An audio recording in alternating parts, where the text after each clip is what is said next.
Assalamualaikum warahmatullahi wabarakatuh. Baiklah, kami anggota kelompok Salwa Ramadhani, Nurul Fadila Borusagala. Rizky Safiurida. kami akan mempresentasikan tentang analisis putusan pengadilan Dewan Prestasi putusan nomor 418/PDT/2021 antara Gubernur Banten versus Ahmad Saifuddin, di mana dosen pengampu yaitu Dr. Madia Sastro, SHM. Yang pertama, identitas para pihak penggugat yaitu PT Dini Usaha Mandiri diwakili oleh Ahmad Saifuddin selaku Direktur Utama. Yang kedua, tergugat yaitu Dr. Haji Wahidin Halim selaku Gubernur Banten. Yang kedua, Dr. Haji Nandi Mulia selaku Kepala Badan Pengelolaan Keuangan dan Aset Daerah Provinsi Banten. Yang ketiga, Sekretaris Daerah Provinsi Banten. Yang ketiga, pemohon kasasi yaitu Dr. Haji Wahidin Halim selaku Gubernur Banten. Yang kedua, Dr. Haji Nandi Mulia selaku Kepala Badan Pengelolaan Keuangan dan Aset Daerah Provinsi Banten.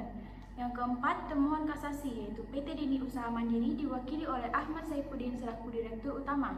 Yang kelima, turut termohon kasasi yaitu Sekretaris Daerah Provinsi Banten. Objek perjanjian, pekerjaan pengadaan sarana penunjang NICU Rumah Sakit Provinsi Banten dan pekerjaan pengadaan sarana penunjang bedah syaraf Rumah Sakit Provinsi Banten.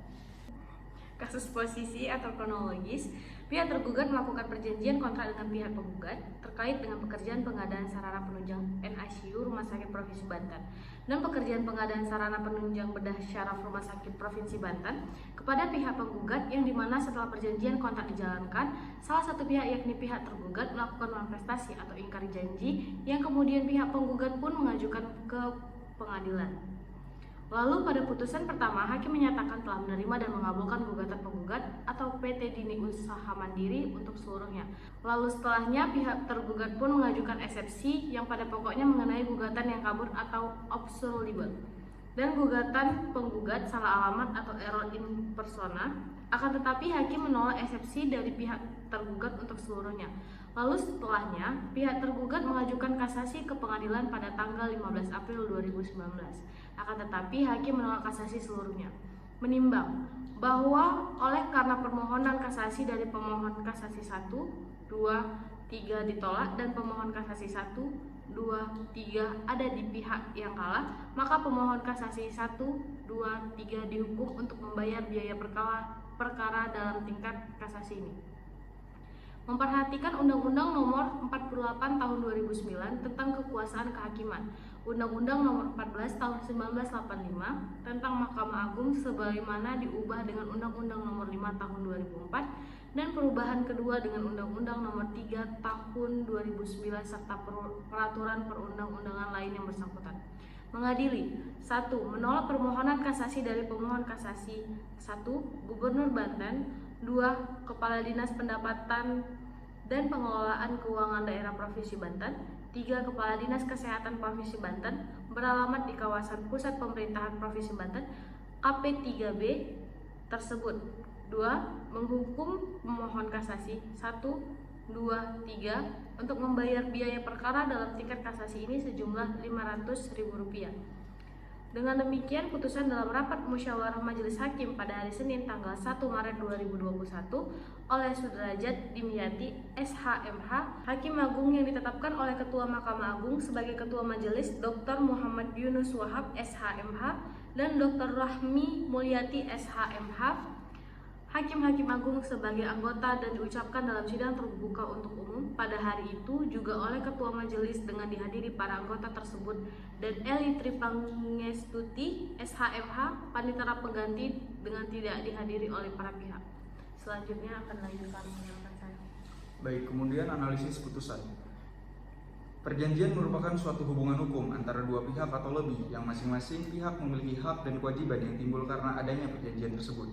Sumber perikatan yang terjadi di antara pihak penggugat dan tergugat dalam kasus ini termasuk ke dalam persetujuan atau perjanjian dalam bentuk tertulis atau biasa kontrak, yaitu suatu peristiwa di mana seseorang berjanji untuk melaksanakan suatu hal yang di mana dari peristiwa inilah timbul hubungan hukum antara dua subjek hukum itu yang disebut dengan perikatan.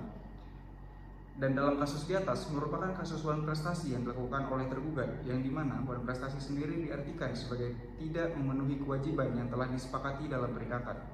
Dan di dalam pasal 1243 Kitab Undang-Undang Hukum Perdata atau KUH PER diatur pula mengenai wan prestasi yang menyatakan bahwa penggantian biaya, kerugian dan bunga karena tak dipenuhinya suatu perikatan mulai diwajibkan. Bila debitor walaupun telah dinyatakan lalai, tetap lalai untuk memenuhi perikatan itu, atau jika sesuatu yang harus diberikan atau dilakukannya hanya dapat diberikan atau dilakukannya dalam waktu yang melampaui waktu yang telah ditentukan. Dalam pelaksanaan pembangunan salah satunya diperlukan pengadaan barang atau jasa pemerintah. Pengadaan barang atau jasa pemerintah dibiayai dengan anggaran pendapatan dan belanja negara atau anggaran pendapatan dan belanja daerah. Pekerjaan konstruksi yang dikerjakan oleh kontraktor dilakukan berdasarkan perjanjian. Perjanjian tersebut dilakukan oleh instansi pemerintahan yang ditunjuk untuk mengikat pihak pelaksana jasa konstruksi dengan pemerintah, yang mana pemerintah akan diwakilkan oleh pejabat pembuat komitmen atau selanjutnya disingkat dengan PPK. Dan dokumen kontrak telah disiapkan oleh pemerintah atau oleh panitia atau pejabat pengadaan barang atau jasa.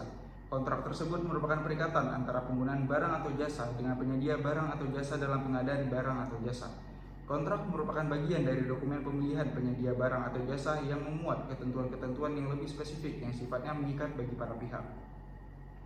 Jasa konstruksi sendiri telah diatur dalam Undang-Undang Nomor 2 Tahun 2017 tentang jasa konstruksi menggantikan Undang-Undang Nomor 18 Tahun 1999, yang dimana menurut Pasal 1 Angka 1 UU Jasa Konstruksi adalah layanan jasa konsultasi konstruksi dan atau pekerjaan konstruksi.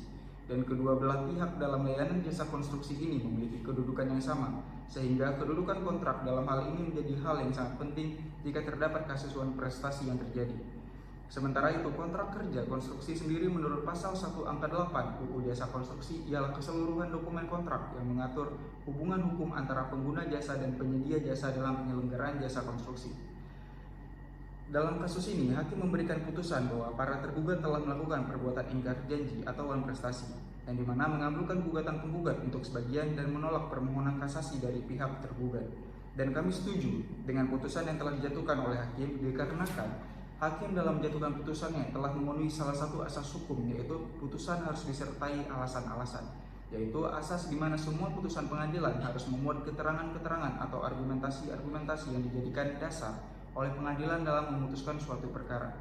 Selain itu, putusan hakim yang menyatakan bahwa para tergugat telah melakukan perbuatan ingkar janji atau wan prestasi ini telah didasarkan dengan alat-alat bukti yang ada yang membuktikan bahwa penggugat telah mengerjakan dan menyelesaikan pekerjaan sesuai kontrak, yaitu pengadaan sarana penunjang rumah sakit Provinsi Banten dan telah dibuat berita acara serah terima hasil pekerjaan, akan tetapi belum menerima sisa pembayaran yang semestinya harus dibayar oleh tergugat.